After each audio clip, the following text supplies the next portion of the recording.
everyone. I'm Elizabeth Wydra, president of the Constitutional Accountability Center. Thank you so much for joining us for our new episode of Purple Chair Chat, a conversational series in which we at the Constitutional Accountability Center and our guests break down important legal, political issues of the day. We normally are broadcasting from our offices in Washington, D.C., in our iconic purple wing chairs, hence the name Purple Chair Chat. Of course, we, like so many of you, are working remotely during this pandemic, and we certainly are thinking of all of the essential workers and all of those who are struggling, particularly during this time. I'm delighted to be joined today by CAC's Vice President, Praveen Fernandes, to talk about an incredibly important issue, the issue of court reform. Now, a lot of you might have heard about court reform, whether it's expanding the number of seats on the courts or other reforms with respect to the Supreme Court. But today we want to talk about the lower courts as well, because this issue is not just one for our highest court, but an issue that really relates to every aspect of the judiciary. And that issue is, how do we make our justice system more responsive to the needs of justice? How do we make our justice system run more smoothly? How do we make sure that it has legitimacy and the faith of the public, which it needs in order to fulfill its constitutional role? So with that, I will bring in our Vice President, Praveen Fernandes. Praveen, thank you so much for being here today to talk about this important issue. It's great to be here. Thank you so much for having me, Elizabeth. So because our audience is lawyers and non-lawyers, I want to set the stage a little bit. I think folks obviously know what the Supreme Court does and how those important cases that reach the court and who sits on the court affects them in their daily lives and how the Supreme Court works, et cetera. But folks might not know as much about the lower courts. Can you talk a little bit about what the lower courts are and what they do? Sure, of course. We have a system of courts. So before a controversy ever gets to the Supreme Court, it has to go through the lower courts. And we have a system of district courts, which are sort of the lowest level of federal court. And then we have 13 courts of appeals. And just to make this a little bit more practical, I'll use an example. So if you have a litigant in Virginia who's disputing something in federal courts, they might go to the Eastern District of Virginia first. And if one party in that dispute disagrees with the results that came down in the district court, they can choose to appeal that to the Fourth Circuit, which will, of course, hear not only complaints that come from Virginia, but we'll hear complaints coming from other areas that feed into the Fourth Circuit. So Virginia, Maryland, West Virginia, North Carolina, South Carolina. And so similarly, there are district courts and courts of appeals across the country. And the important thing to maybe remember is that for those cases, there are all these cases that are heard in the lower courts. And of those cases, only about 7,000 to 8,000 cases go to the Supreme Court for petition review. In other words, asking the Supreme Court for review. And that is only 2% of all of the cases in federal courts. So the Supreme Court is asked for permission to review about 2% of the cases that are litigated in federal courts. And of those 7,000 to 8,000 cases, the Supreme Court agrees to hear about 80 of those roughly a year. So that's about 1%. So it's terrible for me to ever do math, but I'm going to try to do that. So that's 1% of the 2% of cases. So ultimately what that means is the Supreme Court decides about 0.02% of all of the cases that ever enter our federal court system. And so, I think that's important to keep in mind for folks, because I think, we often think of the Supreme Court as being the most important part of our judiciary. And obviously the court handles arguably the most high profile consequential cases that go through our justice system. But the average person's experience of the federal judiciary, if they have one, is likely going to be, as you just explained very well, through these lower courts, whether it's the district court or the Court of Appeals. And, these cases they're criminal cases, they're civil rights cases. If you have an employment discrimination case that arises under federal law, you'll be going to the district court to get relief. Consumer protection cases arising under federal law. These cases are the very important cases, important to the daily lives of everyone in this country, that go through the justice system. So who sits on those courts is incredibly important. For many of us, if we have a case in the federal court system, it will never go to the Supreme Court. And so getting justice is important. So ensuring that we get justice from these lower courts is incredibly important. One thing that I think is important to talk about is the issues of court reform that we're looking at specifically for the lower courts.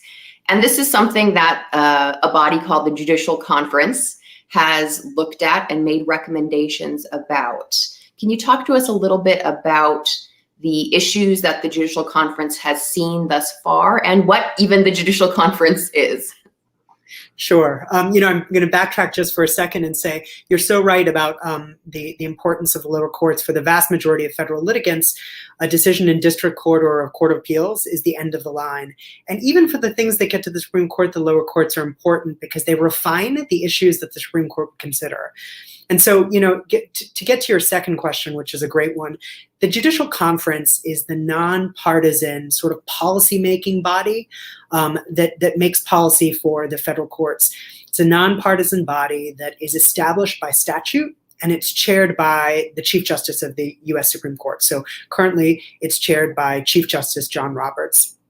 And they do a variety of different things relating to the administration of justice throughout the Supreme Court, throughout the entire court system. But one of the things that they do that's particularly important is they take the temperature check of the sort of course load and caseload across the court system to try to figure out when new judgeships need to be created. And so they look at the sort of weighted caseload or the adjusted caseload of district courts and appellate courts. They call it adjusted filings for appellate courts, and then the weighted caseload for district courts. But really what it's looking at is the number of cases that a judge has to decide, but also the complexity of cases that an appellate panel or a judge might decide. So it takes in the complexity as well as the number. And what it tries to do is to try to figure out when we need additional judgeships to make sure that the caseload is such that justice can be delivered in a timely fashion for the litigants before it.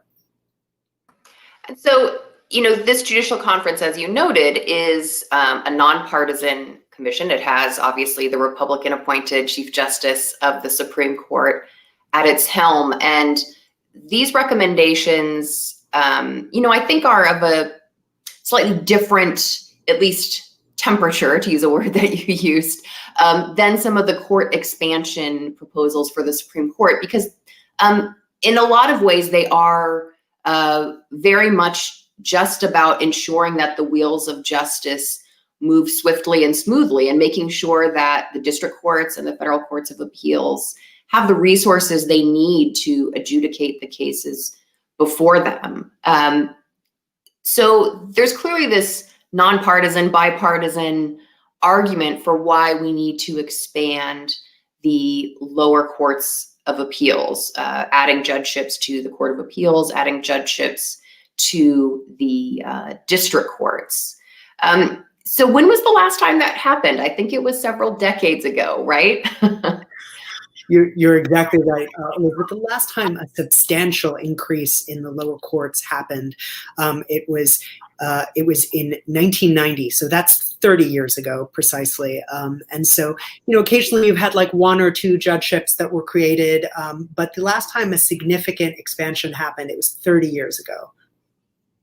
And we have a recommendation from the Judicial Conference, but do we think that it's really enough? What can we do to try to figure out, exactly what resources are needed in order, just simply taking the problem of having enough judges on the bench so that cases don't take years and years in some cases to resolve themselves in the lower courts. Right, it's a great question. So just as an example, in 2019, the Judicial Conference presented the results of their assessment, and they recommended in 2019 to create 5 new appellate judgeships, 65 new permanent district court judgeships, and then they asked for 8 judgeships, district court judgeships, to be converted from what they call temporary status to permanent status, which means permanent new judgeships. And what's interesting is I think these recommendations were made with the full realization that the last time the courts had been expanded by creation of significant new judgeships was 30 years ago. So most of the court watchers and policy folks in this area think that that was a very, very cautious estimate of the need. And of course, as you know, there has been no effective implementation of those recommendations that were made in 2019. There were some new ones that were made in 2020, also not implemented. And the interesting thing to consider is all of these assessments that have not yet been implemented and put into form in terms of legislation that actually would then create these judgeships, all of these assessments were made before the coronavirus crisis that hit our nation and, in fact, our planet. And so we have only begun to guess what kinds of stresses that will place on the court. So, there are reasons to think that even these unimplemented requests for new judgeships are wildly, wildly underestimating the need. That is a really great point about how COVID has stressed our justice system, and I think also probably brought out latent problems and made them more visible. So, we've talked about things that are issues with the lower courts and have been issues for some time, certainly beyond just this last presidential administration. But there are problems that are uniquely caused by how President Trump and Mitch McConnell's Senate have treated the lower courts and who they put on those benches. And so I do want to talk about that because I think it's really important to talk about this from a perspective of the legitimacy of the courts, the quality of judicial decision making, and the ideological and political bent of a lot of these judges. So I think, as a lot of people know, when it comes to the Supreme Court, President Trump has had an extraordinary opportunity to put several justices on the court. But perhaps even more remarkable than his ability to put justices on the Supreme Court is the extraordinary number, the record-setting number of judges that he has been able to nominate, and that Mitch McConnell has really made it a single-minded effort to ensure are put on the bench, including in this lame duck Senate, including during this COVID crisis when he has prioritized putting judges on the bench over getting relief for so many people, businesses, systems that are struggling under the COVID burden and really need the relief that he has simply not brought up for a vote, instead choosing to prioritize these judges. So let's talk a little bit about who Trump has put on the courts, who President Trump has put on the courts, and why this is a distinct issue for those of us who care about fair and impartial justice. Right. It's such a good point about the lower courts and the ability of the Trump administration to have basically remade the federal courts. More than 1 in every 4 active federal court judges is now a Trump appointee, which is a stunning number, given the fact that we are talking about an administration that's only 4 years old. So to have been able to remake the federal court in that way. So we've already talked about some of the resource issues. that push or advocate for a lower court expansion. But you get to the substantive issues, which is to say that for many progressive organizations, and let me just speak personally, like I am troubled substantively by who has been put on the court. Their views, their history of fidelity to the text, history, and values of our law, whether we're talking about our country's highest law, the Constitution, or the federal statutes that have been democratically enacted and sort of serve as the backdrop of what many people think, is their right to clean air and water or their right to health care, et cetera. These are federal statutes. And so the records that these judges bring in terms of fidelity to the text, history, and values of our law is troubling. Separately, I think you sort of made a hint that these judges look different than prior administrations. I will say that the crop of nominees that sort of the Trump administration brought forth are stunningly lacking in diversity, racial diversity, gender diversity, not just when compared to Obama administration nominees, but really when compared to George W. Bush administration nominees or Clinton administration nominees. So as the nation has progressed in its conversation on diversity and all of the benefits it might bring to institutions, the Trump administration, at least in its judicial nominees, is not only a throwback to past administrations, it's a throwback to many, many, many past administrations. And this is troubling for a lot of different reasons. And I'm happy to get into that now or later if you want to ask about that. Yeah, I think that's it's really important to talk about why this is a serious problem to have this extraordinary lack of diversity, to have these nominees be overwhelmingly white, overwhelmingly male, because, judicial diversity is key to quality judicial decision making. This is not simply an effort that's a cosmetic effort to make the judiciary look more like America. Simply for that reason, although that is a good reason. We know that having a diverse judiciary enhances the quality of judicial decision-making. And not only that, it enhances the public's faith in the judicial system. Because when you have a system that looks more like your community, you're going to be more likely to believe, and hopefully rightly believe, that system will administer impartial and fair justice to you. I think that it is incredibly important that when we think about court reform, especially when it comes to the lower courts and this vast number of judges that are really the ones who interact on a day-to-day basis with Americans, even far more than the far-reaching decisions of the Supreme Court, that we have a diverse judiciary. So can you talk a little bit more about why that's important and the problems that come from having a non-diverse judiciary? Sure, Elizabeth. One of the things I'm going to give a hat tip here to an article I read in 2000, the year 2000, by Sherilyn Ifill, who was then a professor of law at the University of Maryland, and published this piece in the Washington and Lee Law Review. And of course, for many of you in the progressive advocacy community, you'll know that Sherilyn now heads up the NAACP Legal Defense and Education Fund, LDF, as it's affectionately known among fellow advocates. But at the time, she wrote this article that was called "Racial Diversity on the Federal Bench: Beyond Role Models and Public Confidence." And it sort of tips towards what you're saying, Elizabeth, that many times when people are talking about diversity, they talk about like the importance of role models. So people seeing, a person of color on the bench or a woman on the bench and knowing that is possible. And so that has important effects for the future pipeline of talent that interestingly pursues the bench. Then you also talk about the institutional standing of when institutions look like the communities they serve, there is this sort of public confidence aspect that helps burnish those institutions.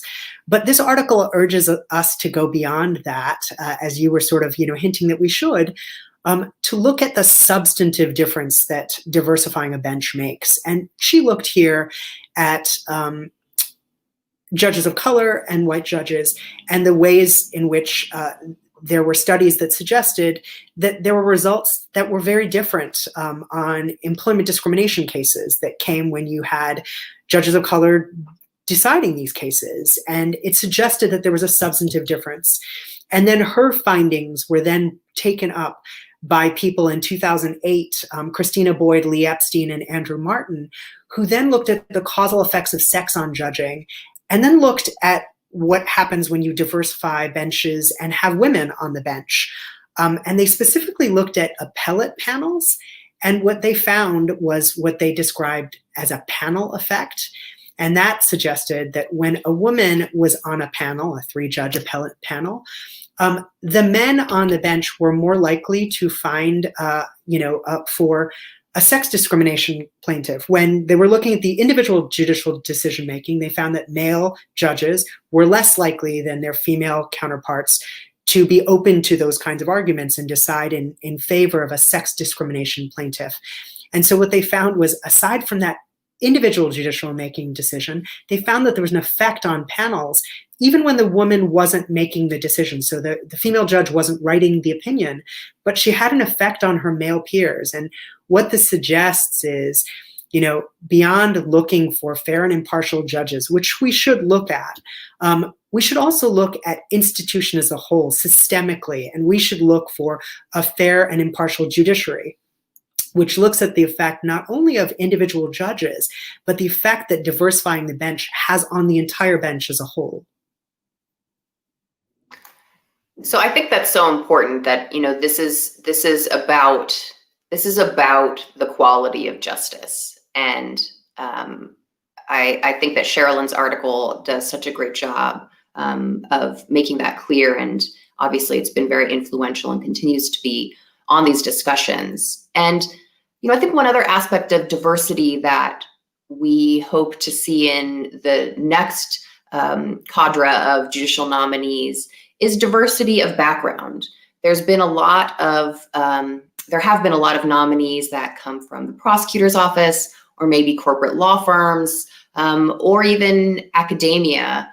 But relatively fewer, and certainly during the Trump administration, but even during the Obama administration, relatively fewer judges who come from representation of more marginalized communities, whether it's people who work as public defenders or with criminal defendants, people who work with people who are seeking asylum or other immigration relief, people who work with those who are struggling in poverty. So can you talk a little bit more about how it's important to have a different lens on justice that comes from having this diversity of legal background? Sure, Elizabeth. It's similar to sort of what we were talking about before, and it's maybe unexceptional to say that each of us has blind spots, and those blind spots are informed by our experiences.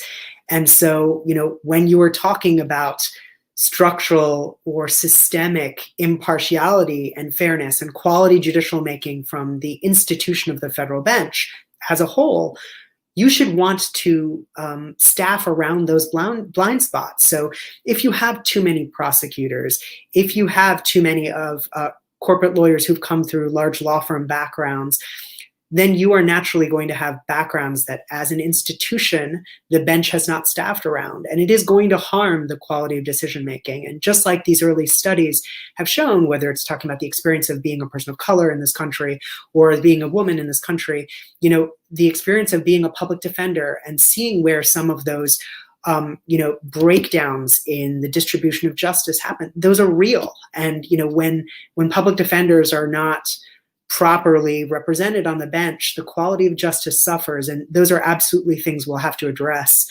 in the coming years as we staff the bench.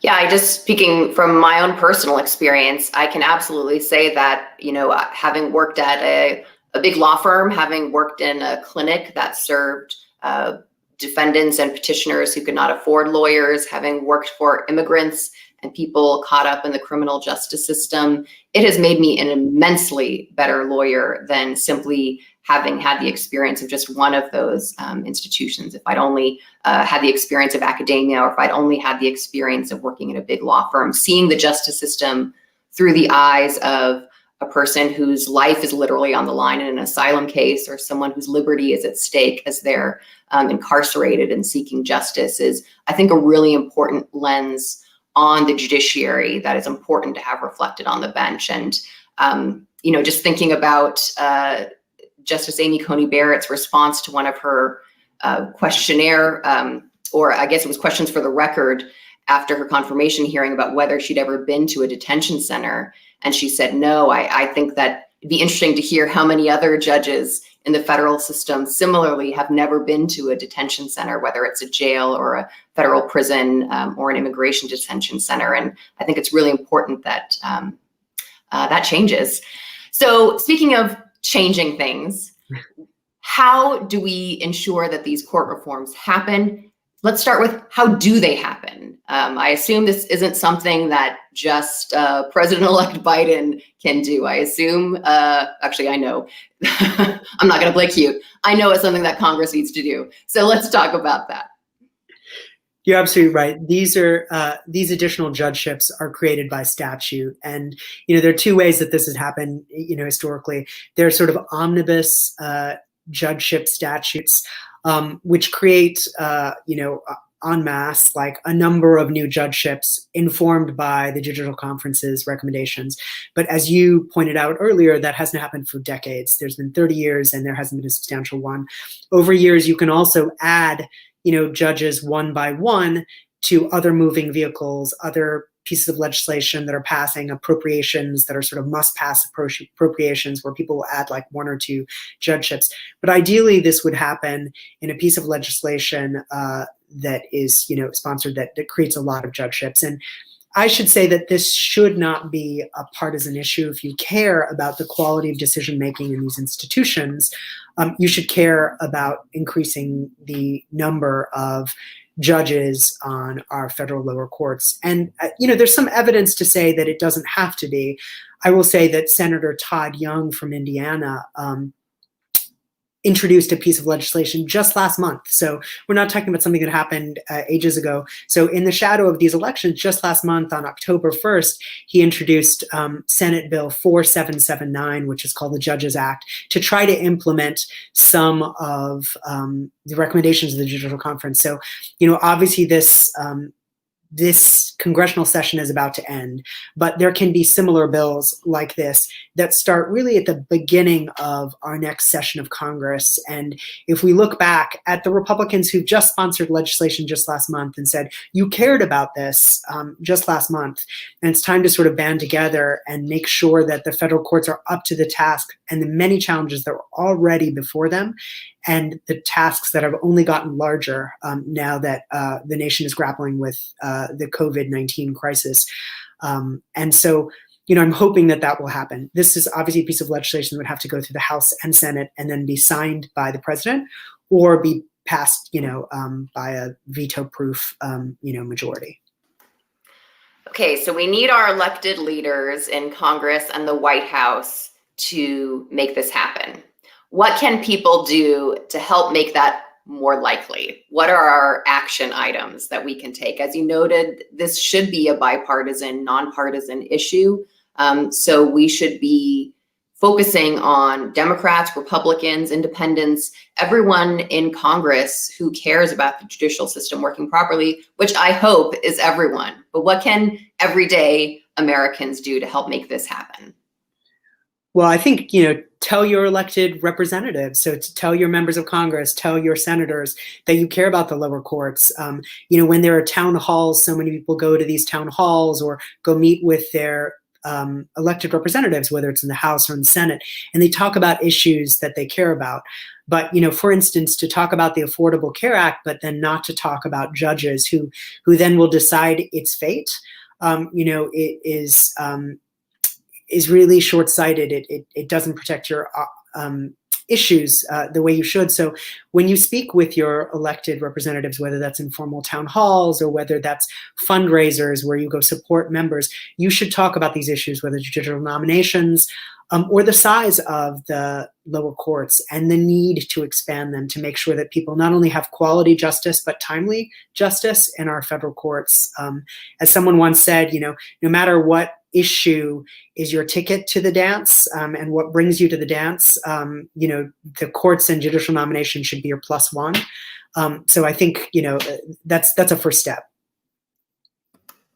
That is such a great way of putting it. And I would be remiss as president of CAC if I didn't also add to that list of things you can do, supporting organizations like CAC that work on these issues every day. And you can find out how to do that at our website, theusconstitution.org.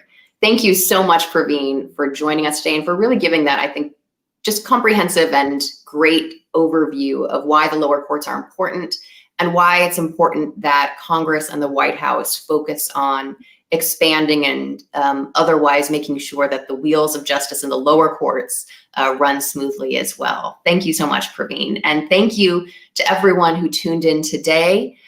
You can find out more about the federal judiciary, again, at our website, theusconstitution.org. Follow us on Facebook, Twitter, and Instagram. And thank you again for joining us for this important conversation.